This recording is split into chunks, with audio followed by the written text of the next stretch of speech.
Yan guys, ito, nakahuli naman po tayo na isang prasong lapu-lapu. Isang malaking pulapo. Yan. Yan, ang huli natin ngayong araw guys. Malaki na naman po siya. Tsaka ito po yung mga, nakakumuha tayo ng, meron din po ako napa ng mga lapu-lapong siya. Pero yun po yung pinakamaganda ko napa na ngayong araw.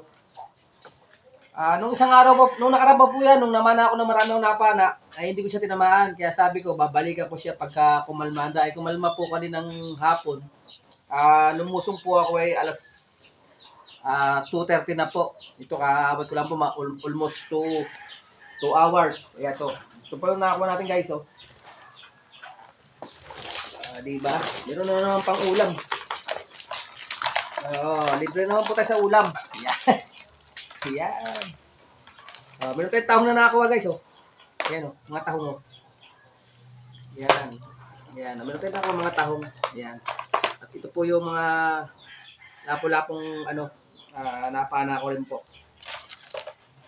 At meron tayong mga limasag. Yan. Yan guys. Ito po yung ating nahuli. Ilang kakala, ilang tatakas. Meron pang huli. Yan guys. Mga lapu-lapo yan. Kaya meron na tayong pang ulam. At ito ay ating baka maibenta o kaya ay ulam na lang din at bibigyan ko yung aking nanay.